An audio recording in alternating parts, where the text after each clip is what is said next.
Test, test, test, test, test, test, test. Bon, il marche, il marche. Ok. Test, ouais. Pourquoi est-ce qu'on m'entend? D'ailleurs, pourquoi est-ce qu'on m'entend?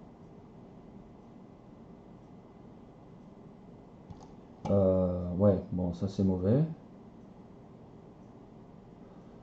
Ah, c'est pas vrai.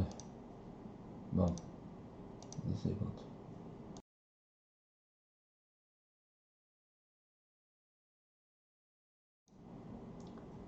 Test, 1, 2, 3. Est-ce qu'on m'entend? Non, fade. Parfait. Bonsoir, bonsoir. Vous regardez trop votre écran. Bonsoir. Alors, on va continuer un petit peu sur la session d'hier. Je vous ai montré quelques composants, enfin quelques footprints. Je vais continuer là-dessus et je vais continuer et je vais vous montrer quelques PCB. Bon, malheureusement, je n'ai pas accès à mon lab, à mon travail ni à la fac. Donc, enfin, j'aurais bien voulu vous montrer quelques PCB un petit peu plus antiques. Bon, il faudra se contenter de photos sur le net. Malheureusement. Ok, où est-ce qu'on était, où est-ce qu'on était resté? Je passe sur la caméra et alors, petit aide-mémoire sur qu'est-ce qu'il faut. Ah, il s'agrippe. Bon, il a une patte un petit peu tordue. Ça, c'est un microprocesseur, c'est un vieux microprocesseur, un 68000 de Motorola. Mon microprocesseur 32 bits, bus d'adressage 32 bits, calcul 6 bits, 16 bits avec enfin c'est le 68040 qui était full 32 bits à la fin.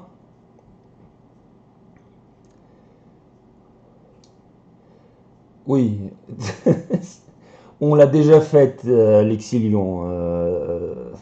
Enfin, pas dans ma session, on l'avait faite avec Sébastien, cette blague. Bon, elle n'est pas mauvaise. Euh, donc, ça, c'est du DIP 64. J'aurais bien voulu vous montrer un autre DIP 64. Je pensais que non, enfin, normalement, quand on dit DIP 64, c'est un boîtier, c'est Dual Inline Package, c'est-à-dire il y a deux rangées. Donc deux rangées, deux pattes. Attendez, on va faire. Il est où? Voilà, zoom, il marche très bien celui-là.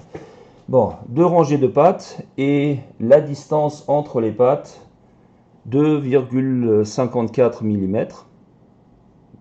Donc c'est quoi? C'est 100 000, c'est-à-dire un dixième d'un pouce, un dixième d'un inch. Sauf que, enfin, ça fait énorme quand même. Ça fait, enfin, juste pour vous montrer un petit peu, euh, voilà le DIP 64, d'ailleurs on n'en fait plus, des trucs comme ça. Je vous montre un ESP juste à côté. Et ça, tout ça, c'est équivalent à un tout petit truc, enfin bon, même peut-être une petite partie d'un truc machin comme ça. Euh, bon, à l'époque, c'était déjà bien. Je pensais d'ailleurs, jusqu'il y a quelques mois, que un package DIP c'était toujours 2,54 mm. Et puis il m'arrive, enfin juste avant le début de la quarantaine, un truc du Japon, c'est un chip son que je voulais faire une petite carte son MIDI avec synthétiseur je pense, synthétiseur instrumental, wavetable, synthétiseur vocal, un truc sympa quoi. Et ben, dans les specs, il devait m'arriver un chip de Deep 64. Et effectivement, je reçois un chip avec 64 pattes, sauf que il avait cette taille-là. Effectivement, j'ai appris, après 20 ans de service, que il y avait aussi d'autres packages Deep, bon, très très très exotiques, comme quoi toute règle est faite pour être cassée, surtout dans les normes de packaging. Bon, ça c'est un petit peu par rapport aux trucs un petit peu exotiques, mais en gros, la leçon qu'il faudra en tirer, c'est quand vous achetez quelque chose, achetez quelques samples, regardez la taille, imprimez, quand vous faites un circuit, imprimez votre circuit sur imprimante laser, c'est-à-dire sur feuille, et regardez si ça, si l'empreinte que vous avez choisie correspond au circuit, à ce que vous avez comme base d'éléments. Ça, c'est toujours un test à faire et, euh, et c'est quelque chose que je répète à chaque fois. Et je peux d'ailleurs avouer que pratiquement, enfin, sauf pour des trucs, mais vraiment, vraiment, vraiment standard, à chaque fois que j'oublie ce test, à chaque fois que je pense, ouais, ouais, ouais, ça va passer, il n'y a pas de problème, tout ça, c'est du standard, euh, un fournisseur de composants me sort euh, me sort la blague suivante. Ouais, on a remplacé une série, enfin un composant qu'on n'avait pas par un autre composant. Euh, il a la même, enfin c'est le même, c'est exactement le même, sauf que bon, et ça c'est non seulement mon erreur à moi, mais c'est une erreur du fournisseur. Et lui, il n'a pas vérifié qu'il avait la même empreinte, le même footprint. Bon, donc, soit on réutilise le composant, ou on refait le PCB. Bon, tout ça, tout ça, c'est des histoires de guerre de l'industrie. Alors, ça, c'est un Dual Inline Package. Euh, Ces trucs-là, ça prend beaucoup, beaucoup de place. Au lieu de faire les pattes que de deux côtés et bien espacées, on les a rapprochées un petit peu et on les a mis des quatre côtés et on les a repliés. Ça, c'est du PLCC. Ça, c'est aussi un chip Motorola 68000HC000. Ça, c'est aussi un microprocesseur.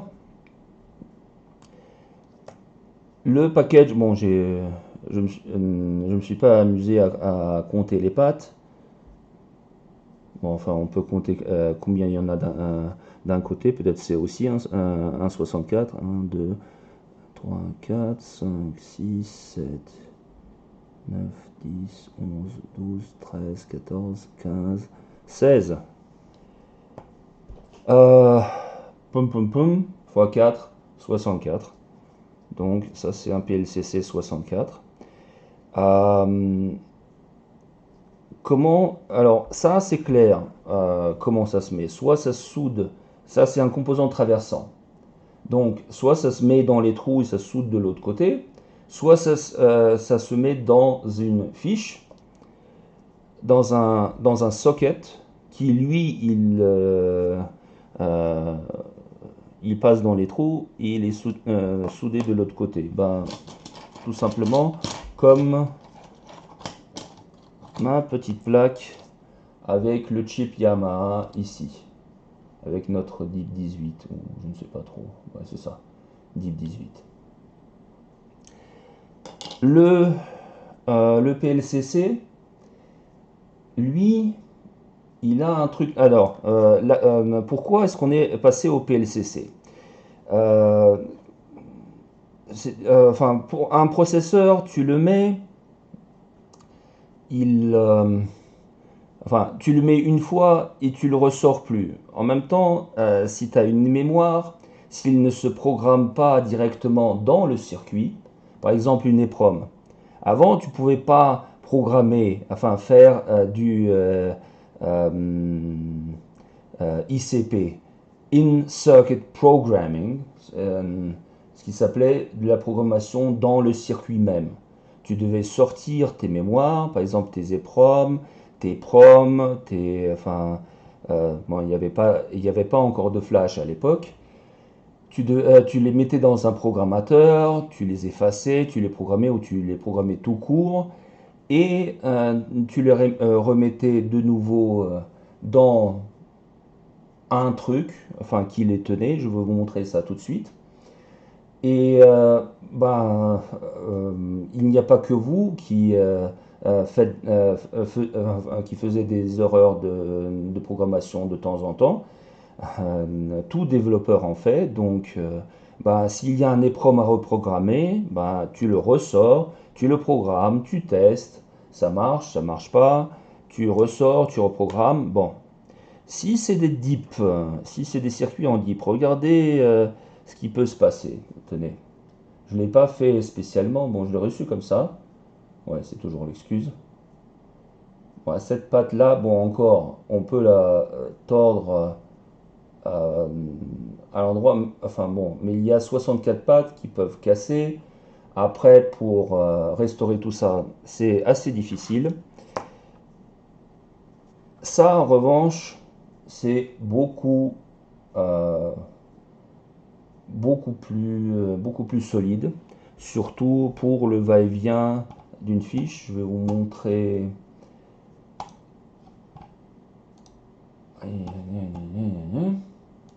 Comment est-ce que j'arrive à mettre un navigateur ici? Ben, PLCC. Oui.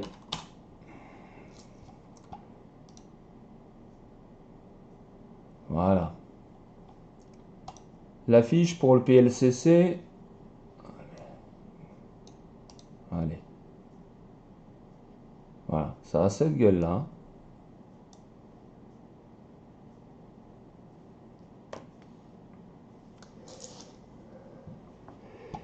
Attendez, j'ai un problème avec la webcam. Qu'est-ce qu'elle fout? Ah bon, ça c'est juste un lag.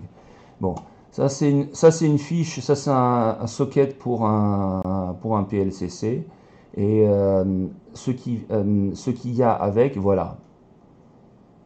Pour sortir les PLCC, on avait besoin de ce genre d'outil. Enfin, c'est une pince avec, euh, avec deux crochets qui sortaient le truc parce que bon, sinon sinon c'est des crayons en bois ou des stylos et bon, le nombre de crayons qu'on a cassé parce qu'on n'avait pas les bons outils. Bon. Ceci pour le PLCC. Et enfin, ça existe encore dans certains trucs, mais bon, ça aussi c'est vieux, ça a une trentaine d'années. Sauf que, sauf que, euh, petite, petite exception. Alors, il y a encore des très petits PLCC. Enfin, ça m'a étonné, mais ça aussi, c'est du PLCC. Attendez, je mets ça en grand écran. Voilà. 1, 2, 2, 2, 2, 2, 3. Voilà. 3, 2, 1. Voilà. Bon. Est-ce qu'il y a quelqu'un qui pourrait me dire ce que c'est? Est-ce qu'il y a quelqu'un qui a une idée ce que c'est?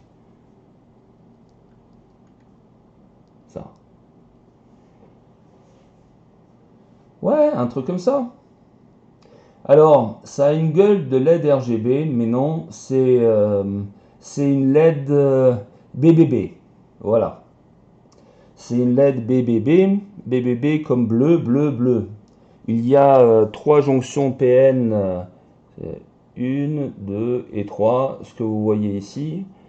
C'est 3 jonctions bleues. Enfin, ça aurait pu être une LED, ça aurait pu être une LED RVB, RGB.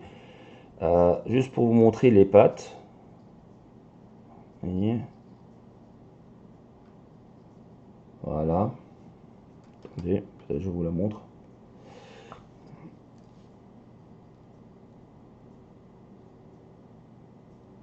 Voilà. Pattes repliées. Alors pas des 4 côtés, mais juste des 2 côtés. Ça aussi, c'est une PLCC. Ça, c'est une PLCC 3. 3,3. Enfin, juste un packaging. Voilà. Comme quoi, de temps en temps, on réutilise les vieux termes. Voilà pour le PLCC. Je vous remontre une petite épreuve céramique, une CEDIP, avec une question subsidiaire. Pourquoi, enfin, cette épreuve céramique, elle sort d'un calculateur. Elle contenait l'OS du calculateur. Enfin, c'est pas un calculateur, c'est plus une calculette. C'est une vieille calculette basique. Et ça, c'est une toute petite EPROM. Elle contenait le langage de programmation. Dites-moi, question, question à 100 balles, enfin virtuelle, je m'excuse. Pourquoi est-ce que on demandait à l'époque, cette calculette date de 1980 et quelques, de ne pas passer cet appareil trop de fois par les rayons X, par exemple au niveau des douanes quand vous faites un voyage en avion. Est-ce qu'il y a quelqu'un qui a une idée?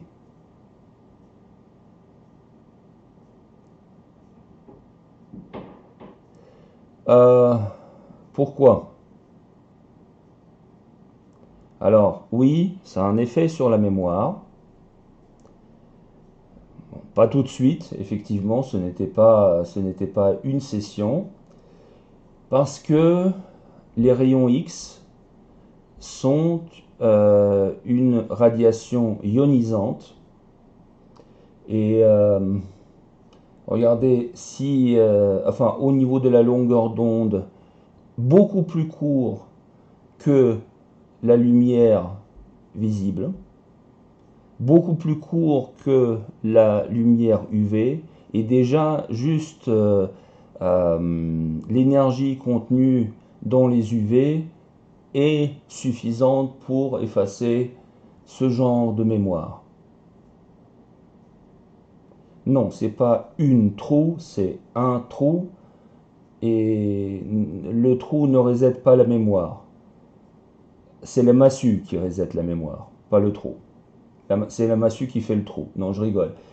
Le problème, c'est le problème, c'est c'est une radiation ionisante. C'est toute radiation ionisante qui fait, enfin,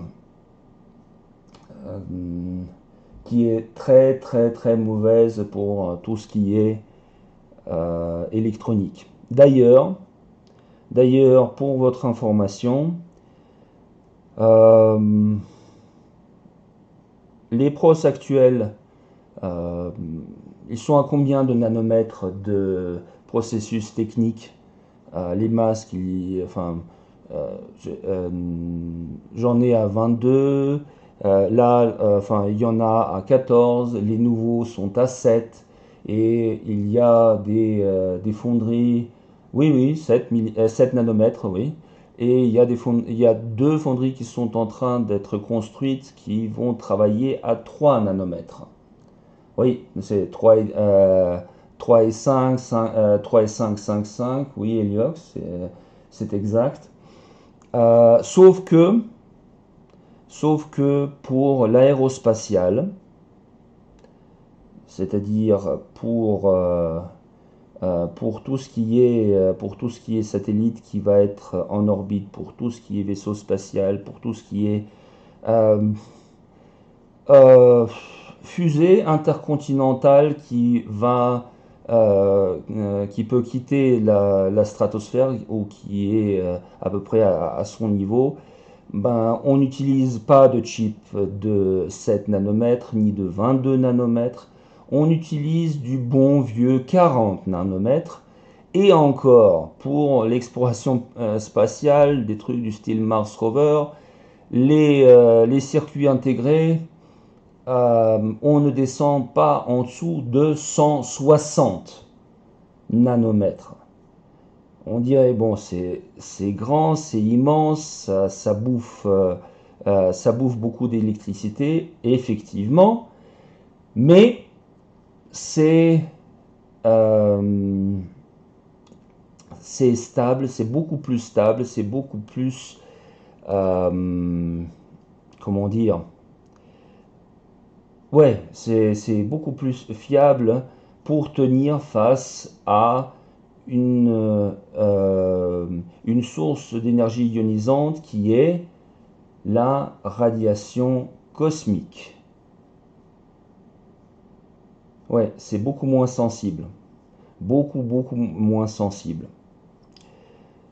Euh, D'ailleurs, comme petite information, la boîte où je travaille ici dans notre pays est un des centres de certification de, euh, d'équipements qui sont achetés par le gouvernement.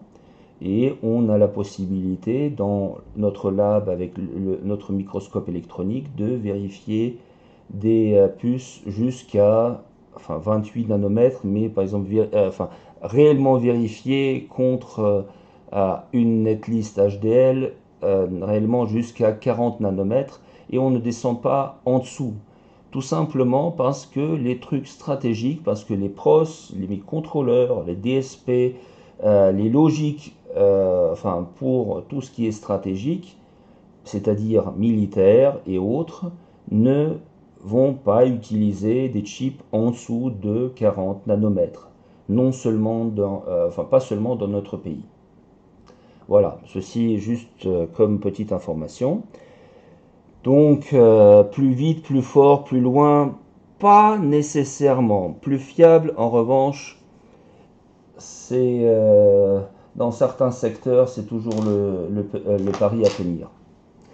Alors, revenons à nos moutons, composants, empreintes.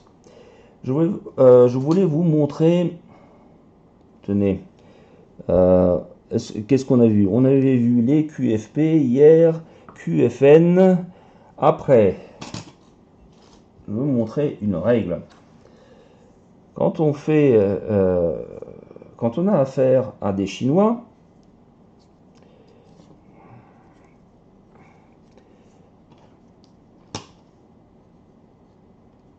ils donnent des fois des cadeaux qui sont pas mauvais. Voilà, une toute petite règle où il y a un tas d'empreintes disponibles, surtout voilà, pour montrer les dimensions qu'il y a, vérifier un petit peu, surtout voilà, montrer leur capacité à faire du PCB. Cette règle-là est un PCB, c'est un circuit intégré, sauf qu'il n'y a pas d'électronique. Là, il y a d'autres empreintes. On va venir sur les prochaines, sur cela. Alors, On avait vu les QFP, je vous rappelle, QFP Quad Flat Pack avec pattes. Bon, mes doigts sont beaucoup trop gros là, sous le microscope. Voilà. Ça qu'est-ce qu'on avait? Ah tiens, STM32 F1. Oh, c'est sympa, j'en ai un. C'est cool, je ne savais pas. Ça, c'est un quad flat pack.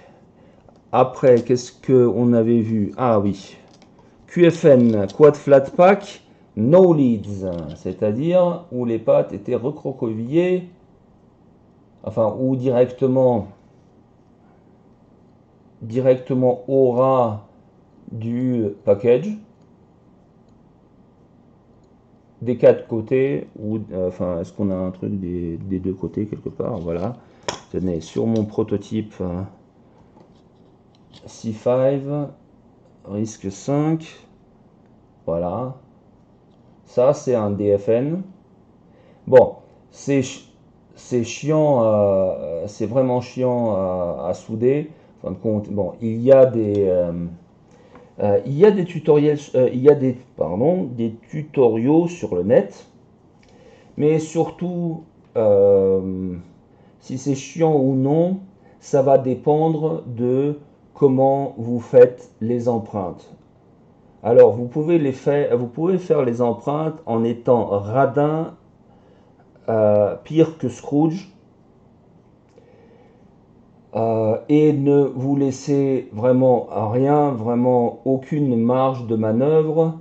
Euh, Soit vous faites, enfin, un truc qui est plus fait pour un assemblage machine ou au fur et à mesure, au four à refusion, soit vous faites ou vous refaites des empreintes pour pouvoir les souder à la main. C'est par exemple pour pouvoir souder cela à la main, ben, si, si jamais ce serait possible, enfin si je devais souder ça à la main, j'aurais fait les empreintes pour qu'elles soient un petit peu plus longues, pour que je puisse, tenez, voilà, on va prendre un TS80 là. Bon, il n'est pas allumé, hein. C'est juste pour que vous voyez un petit peu le truc. Enfin, c'est possible, mais bon, très très très très chiant. Enfin, si vous y arrivez du premier coup, c'est bien. Après, pour faire du debugging là-dessus, c'est... Enfin, voilà. Donc, si c'est vous qui faites le PCB, euh, déjà établissez enfin, comment est-ce que vous allez le faire. Si vous allez le donner à une boîte, bon, il faudra, et on va voir ça ensemble, il faudra suivre les règles de la boîte parce que les boîtes ne sont pas Dieu non plus. Et donc, voilà, il y a des limites en termes de fabrication qu'ils ne peuvent, enfin, où ils ne peuvent pas passer outre. Soit vous vous laissez un petit peu plus de place, par exemple, vous faites un circuit un petit peu plus confortable à souder, surtout dans une phase de prototypage. C'est très important parce que dans une phase de prototypage, surtout quand vous commencez dans le design du circuit, vous allez faire un circuit, refaire un circuit, refaire, repatcher, le jeter à la poubelle, emmerder tout le monde, voilà. Enfin, ouvrir une bière et refaire un circuit, et refaire un circuit, et refaire un circuit. Et voilà, après une vingtaine d'années, il y a des erreurs que je fais. Voilà, ça c'était pour le truc série, enfin l'interface série pour la calculette Sharp G850. J'ai laissé quelques entrées flottantes. Enfin, ceux qui ont fait un petit peu plus d'électronique savent ce que ça veut dire. Je pensais que 5 mm, ben, c'était pas une vraie longueur. Apparemment, si, même avec un plan de masse, ça a commencé à osciller, à faire du bruit, à faire tout, sauf faire une communication série. Donc voilà, maintenant je l'utilise comme truc pour gratter le dos et j'ai filé quelques-uns à un collègue qui voulait avoir un truc pour la guitare. Euh, un truc triangle, quoi. Il voulait un truc de PCB, voilà. En gros, revenons au circuit.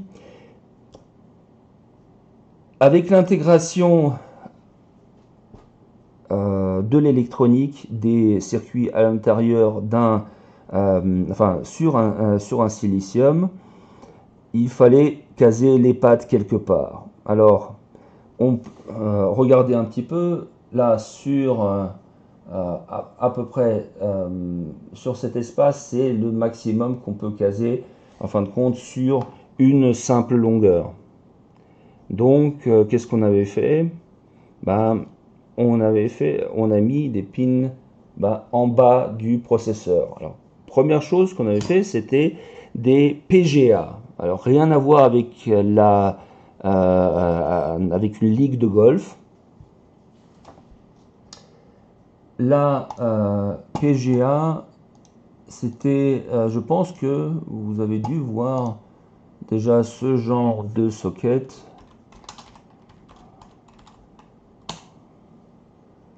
Voilà. Alors vous pouvez vous imaginer un petit peu le processeur. Donc vous avez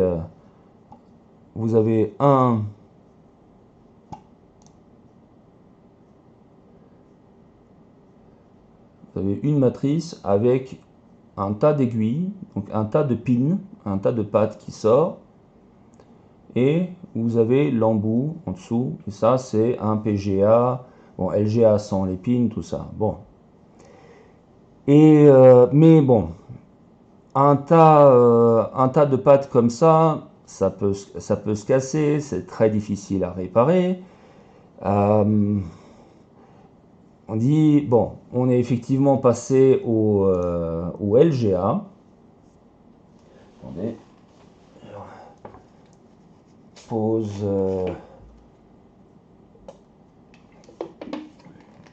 Boire un petit peu d'eau. Mais finalement,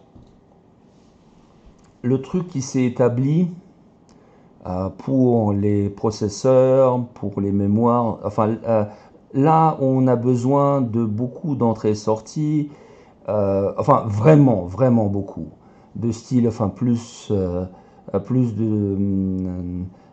d'entrées-sorties qu'on peut en fin de compte avoir sur une face d'un composant ou même sur toutes les quatre faces ensemble.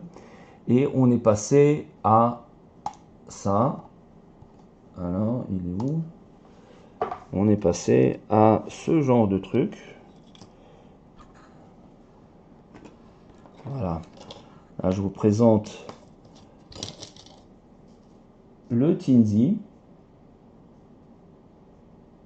Alors, c'est pas du QFN. C'est pas du QFP, il n'y a pas de patte. C'est pas du QFN, on voit pas de soudure. Tout court, tiens, on voit quelque chose ici. Il y a des trucs entre ce pros, entre ce Freescale et le PCB. Alors, on va regarder ce que ça donne sur les rayons X. Faire une petite radio. Et voilà. Je mets le truc. Voilà. C'est des petites billes de soudure. C'est pas des pâtes, effectivement, c'est des billes de soudure, c'est des billes d'étain. Étain, plomb, argent, enfin bon. Euh, la soudure en cours. Une matrice, alors soit complète, soit avec des trous à l'intérieur. Et ça s'appelle un BGA. BGA comme Ball gate array, comme matrice, euh, comme matrice de entrée-sortie à billes. Enfin bon, la traduction française, elle est tellement nulle. Bon, il faudra que vous fassiez avec Ball Gate Array. BGA. BGA, c'est simple. Alors, je vous montre un autre en BGA. Voilà. Ah, il est similaire à celui-là. Voilà, ça c'est juste le pros sans rien. Et voilà les billes. Je vais vous montrer ça un petit peu plus en détail. Regardez ça. Voilà. Ah, c'est des billes.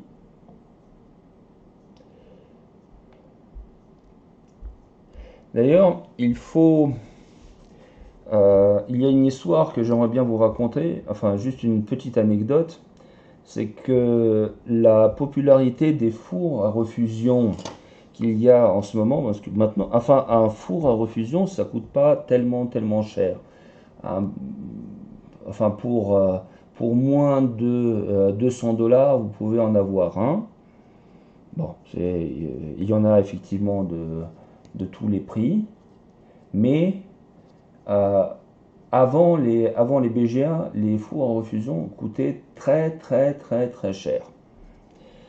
Tout simplement parce que euh, il y avait très peu de gens qui en avaient l'utilité. Alors, d'où cette popularité pour les BGA, d'où cette popularité pour les fours à refusion. Et ben, c'était la première, c'était la, alors, hein, les mémoires me fait défaut. Non, c'est ça, c'était l'Xbox 360. L'Xbox 360, je ne sais pas si vous vous souvenez de l'histoire, est-ce que vous vous souvenez de la problématique qu'elle avait?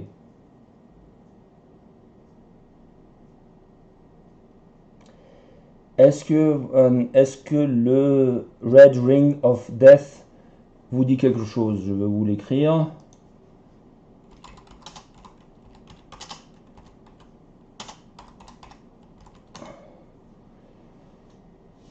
Ben, c'est comme le Blue Screen of Death, sauf que voilà, l'indicateur sur l'Xbox 360, euh, c'était euh, euh, c'était le c'était un anneau qui était normalement vert autour du bouton d'allumage. Ouais, Picalo s'en souvient bien. Et ça, c'était à cause, enfin, rapidement, ça, c'était à cause d'un problème thermique. Et là-dessus, bon, c'est pour réparer son Xbox, il fallait tout démonter, enfin, bon, bref, avec cette erreur, il y a un tas de Xbox Repair Shops qui ont poussé comme des champignons un petit peu partout. Ouais, titre, oui. Il y a des Xbox Repair Shops qui ont poussé un petit peu partout, qui, euh, qui pouvaient résoudre le problème, c'est-à-dire dessouder la, dessouder le processeur principal, faire un reballing, le ressouder, enfin, et résoudre ce genre de problème pour, enfin, l'outil que les Chinois utilisaient, en fin de compte, c'est ils ont construit un four à refusion enfin, de parties, d'éléments de toutes sources. Et en fin de compte, ils sont arrivés à une construction très bon marché et très fonctionnelle, en fin de compte. Et c'est pour ça que, enfin, c'est depuis cette époque que les fours à refusion, que les reflow oven sont abordable d'ailleurs. Bon, on remerciera donc pour une fois et une fois seulement Microsoft d'avoir merdé sur la soudure, d'avoir été radin et de n'avoir pas fait le boulot correctement. Parce que sinon, voilà, toutes mes soirées de prototypage, tous mes projets à moi, voilà, bon, il aurait fallu que j'ai enfin, d'autres budgets pour avoir naturellement d'autres outils aussi performants enfin, que les fours à refusion. Alors, les BGA, comme vous pouvez le constater, bah, vous ne pouvez pas les souder à la main, réellement. Donc, il faut un four à refusion. Alors, les petits trucs, il y en a quelques-uns qui ont été assez téméraires pour pouvoir les souder à l'air chaud. Enfin bon, ça c'est pas franchement du sérieux. Bon, je vais vous montrer quand même une petite, un petit truc.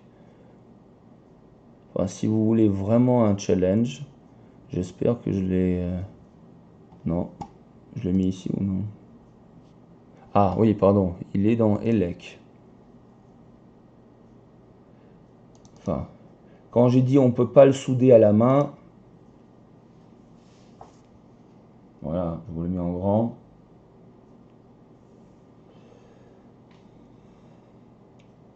Bon, je le mettrai dans Super Do It, mais bon, il y a déjà une tonne de trucs qui n'ont pas été faits. Euh, bon, ça c'est si vous êtes vraiment, vraiment, vraiment suicidaire. Revenons, revenons à des trucs un petit peu plus sérieux. Pour le temps qu'il nous reste, je vais vous montrer un petit peu euh, quelques PCB en introduction du prochain cours où on va passer directement sur KiCad et commencer par des trucs très très simples. Je ne sais pas si... qu'est-ce qui fait des interférences, Heliox?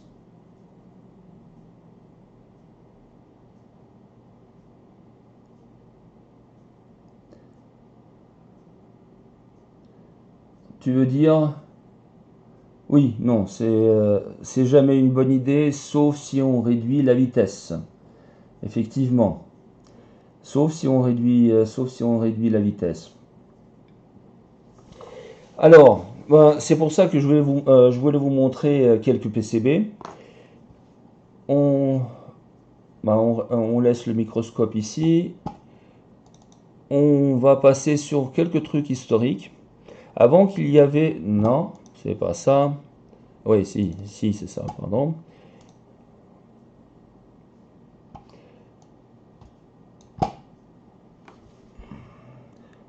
Euh, avant qu'il y avait...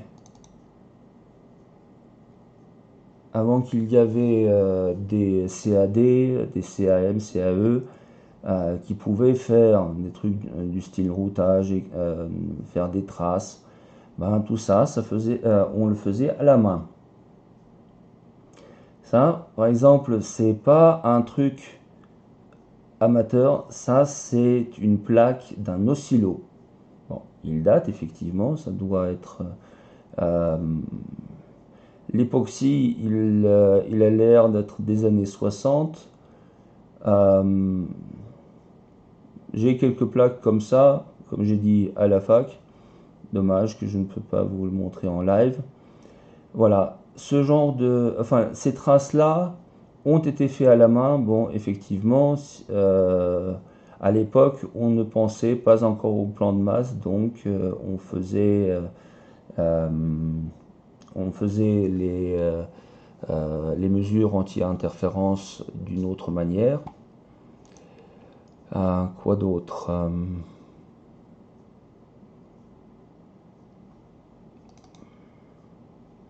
Voilà, ça aussi, ça c'est des vieux circuits. Celui-là, il est déjà beaucoup plus propre. Il y a une raison à ça. Pour faire des circuits un petit peu plus propres, on utilisait des feuilles de transfert. Alors bon, j'ai pas trouvé, d'ailleurs, encore une petite radio d'un circuit fait à la main.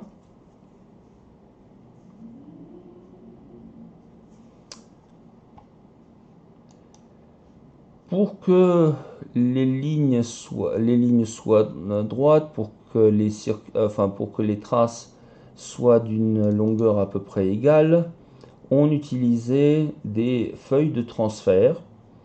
Je ne sais pas si elles existent encore. Enfin, euh, il y a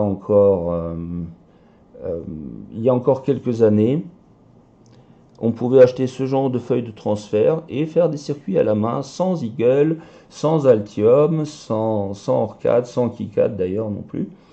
Voilà, il y avait des éléments, des traces courbes, des éléments droits. On prenait cette feuille-là, on la mettait sur le PCB, voilà, sans Protel, ouais. Euh, on la mettait sur le PCB. En fin de compte, c'était une sorte de. Tenez, voilà, regardez. C'est une plaque de cuivre. Tout simplement, c'est un PCB non gravé. Attendez, je vais l'ouvrir pour vous.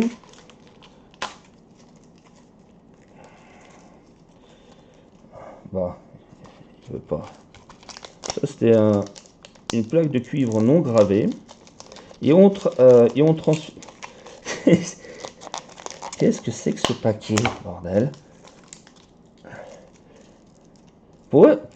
Est-ce que tout le monde est dans la résistance là aujourd'hui? Pourquoi ils résistent? Voilà. Ça, on gravait sur. Sting. Non. Autre côté. Paquet 1, Alex 0. Oui, c'est dents d'Alex 0. Voilà. On prenait un truc comme ça. C'est quoi? C'est cuivre, époxy textile cuivre. Ou comme les Russes l'appellent, enfin, c'est du textolite. On transférait justement ces éléments là-dessus. Enfin, il y avait un truc négatif, on transférait ces éléments là-dessus. On, euh, les éléments qu'on transférait, c'était en fin de compte un film qui se mettait sur le PCB. Et après, on gravait la plaque, c'est-à-dire on la foutait dans l'acide. Voilà, merci, c'est la décalcomanie. Je cherchais le terme. Ce qui restait après, c'était les traces. Après, on prenait un truc, enfin un solvant qui enlevait euh, enfin, les traces, en gros. Et on avait un circuit du style, bah, du style celui qu'on avait vu, ou, ou ça. Regardez d'ailleurs, ça c'est un ZX Spectrum. ZX Sinclair Spectrum. Enfin, la face arrière. Ça c'est un vieux ordi. Les générations d'après, si on regarde d'ailleurs le PCB, ils avaient déjà ils l'avaient déjà fait avec l'aide d'un ordinateur. Donc c'était voilà, PCB assisté ordinateur, PCBAO, comme je l'appelle.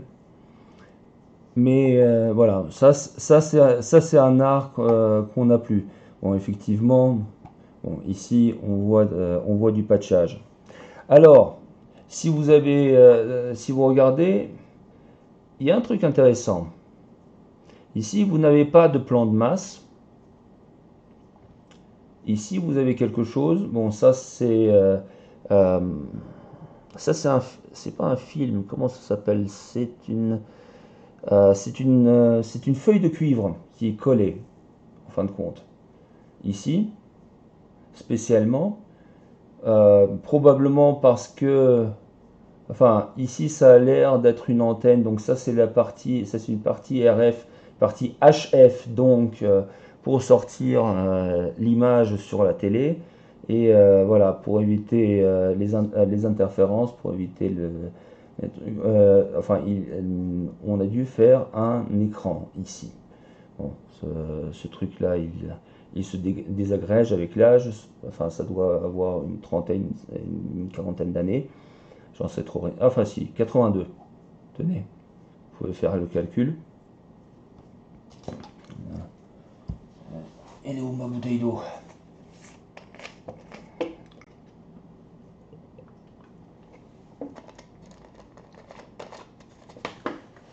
Re. Alors, à l'époque, effectivement, bon, on était content déjà de pouvoir faire des traces. En même temps, faire des traces avec un plan de masse, là, c'était trop pour le faire à la main, sauf le respect que je dois aux anciens ingénieurs. Mais avec l'arrivée, enfin, de l'aide de l'ordinateur, le plan de masse a été finalement, enfin, on faisait de plus en plus de circuits avec un plan de masse. Alors, je vais encore montrer quelques circuits et je vais donner deux questions quiz à chercher pour la prochaine fois. Première chose, première chose, chose. Alors, juste pour montrer, je reprends ma plaque C5, juste pour montrer la différence. Si vous voyez, les traces ici ne vont pas tout seuls. Il y a un plan de masse. Bon. Bon, cette plaque, elle date de 2016, donc elle est très très très récente. Ici, bon, ici le plan de masse n'est pas encore là. Ça, c'est une calculette basique. C'est multicouche, oui.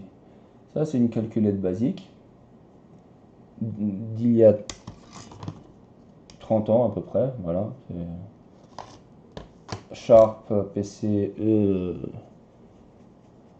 quelque chose, E500. Voilà. Là, ici, vous avez du routage. Bon, il y a des trucs. Je ne sais pas si c'est une masse. Ça pourrait être en même temps, il n'y en a pas. Mais ce genre de circuit, enfin, pendant un bon bout de temps, on faisait ce genre de circuit. C'est-à-dire là, vous avez des traces sans plan de masse et ça avait deux problèmes. Ça avait deux problèmes. Premier problème, c'était le crosstalk. À l'époque, regardez, la E500, cette calculette-là, son quartz, il est à 2,4 MHz. 2,4 MHz. Enfin, elle peut être overclockée à 4,8 MHz. Si enfin, le quartz d'un Atmel AVR sur un Arduino Uno R3, c'est de 16 ou 10 ou 20 MHz. Bon, les preuves sont aussi différents, mais à cette vitesse-là, effectivement, une trace, à cette vitesse-là, une trace, elle peut avoir à peu près la gueule qu'elle... enfin voilà, vous pouvez la router en zigzag si vous voulez. Bon, là, elles sont bien... Enfin, là, c'est esthétique. Ce qui, là, c'est ce que je vais vous apprendre. Ça, c'est le début du routage octagonal. C'est-à-dire, si vous faites, enfin, il n'y a pas d'angle droit direct, vous passez par 45 degrés vers en haut, hein, et ainsi de suite. Ce qui s'appelle routage octagonal. Et si possible, on n'utilise pas d'autres angles que voilà, 45 degrés, que 0 et 45 degrés. Si on veut faire 90 degrés, on fait 45, puis un petit peu de trace, puis encore une fois 45. À ces vitesses, à 2,4 MHz, la taille de la trace, que ce soit une trace bon, fine comme ça ou épaisse comme ça n'a, enfin, ça a très peu d'importance. En revanche, à des fréquences beaucoup plus hautes, à des vitesses beaucoup plus hautes, ça a une importance. Parce que il n'y a pas seulement enfin, la résistance ohmique de la trace à tenir en compte, mais à haute fréquence, ça commence à un I et ça se termine avec E, comme beaucoup de choses. 1, P, danse. Bon, tant pis, il y a tout le monde qui est en train de dormir. Ou regarder un autre stream. Non, je déconne. Bon, voilà. Voilà, il est là, le quartz, 2,3. On est là. C'est bien. Justement, avec l'intégration des composants, avec l'intégration des circuits intégrés, avec l'augmentation de la vitesse, tout ça, il y a d'autres effets euh, qu'il faut tenir en compte, qui sont venus rejoindre l'équation justement du routage de traces, du design de PCB, du routage de traces sur le PCB. Et je vais vous en montrer là maintenant, si j'arrive à trouver, enfin au moins une. La deuxième, elle s'est enfuie quelque part sur la table. Ah, ben voilà, tout est là. Alors, première chose. Oui, tiens, il est où le duo? Duo. Arduino Duo. À mon avis, comme d'habitude, merci mon ANSL. Ah, d'accord. Ça, c'est une plaque Arduino Duo standard. Alors, il n'y a rien de modifié, sauf que bon, j'ai mis un petit couleur juste pour faire joli. Enfin, bon.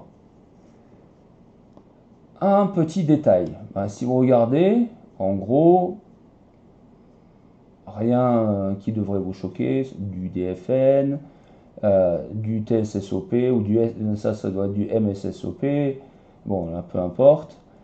Et les traces sont octagonales, enfin c'est du routage octagonal, sauf ça, sauf pardon ce truc là. Je vais zoomer un petit peu. Scrunch, allez, dans l'autre sens.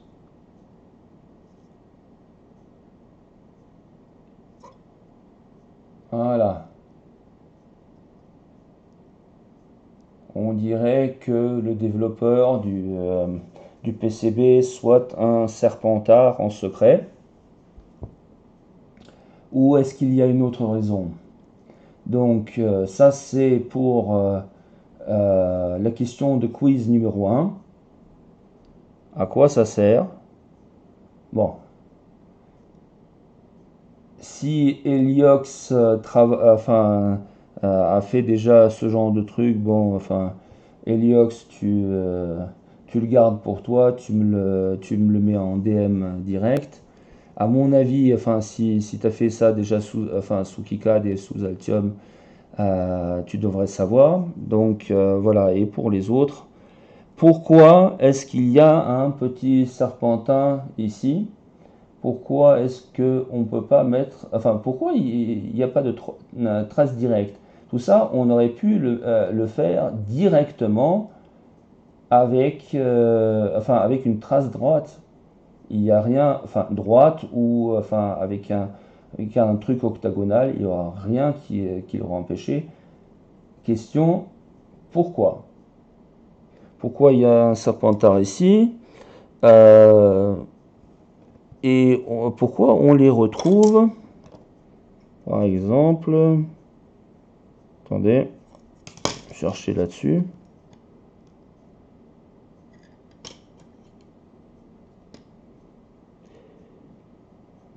Bon, je ne sais pas, je pensais avoir trouvé un truc ici. Alors ici, il n'y en a pas. Je vais montrer un autre PCB. Ça, c'est un SDR. Enfin, ça, c'est une plaque de compagnon à SDR. Ouais, il y a beaucoup de poussière là-dessus. Juste pour vous montrer. Ça, c'est une radio SDR, un Lime SDR de 10 MHz à 3,7 MHz. Pardon, 10 MHz à 3,6 GHz. Et ça, c'est une plaque enfin, companion, un upscaler ou downscaler jusqu'à 15 GHz. Et juste pour la question, alors, il y a un petit peu trop de lumière. Voilà. Mieux. Est-ce que vous voyez ces traces? Ça, c'est... Enfin... tout le reste, c'est du routage octagonal. Je peux vous en assurer, bon, on ne le voit pas trop. Sauf pour ces sauf pour ces quatre traces, sauf pour ces quatre sorties, où on a fait le maximum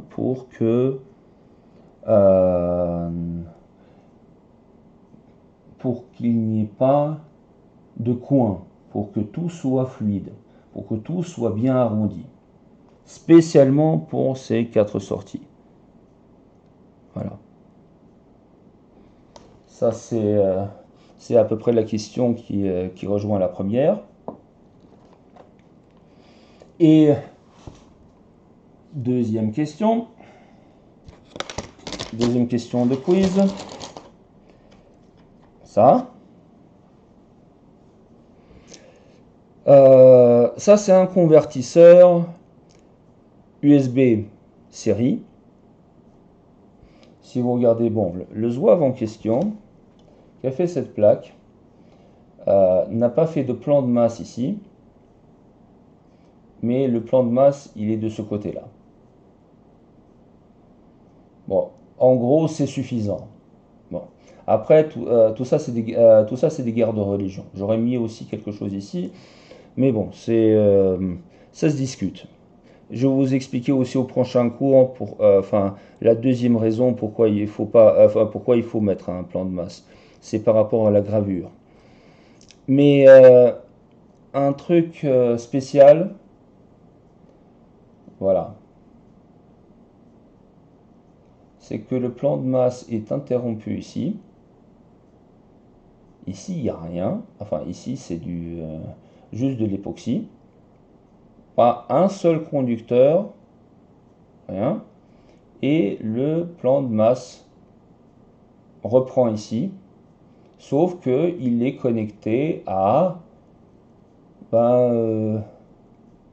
normalement, au ground, voilà, à ce ground là. Ces deux plans de masse ne sont pas connectés. Et surtout, il y a un composant qui fait le pont entre les deux. Enfin, deux composants même.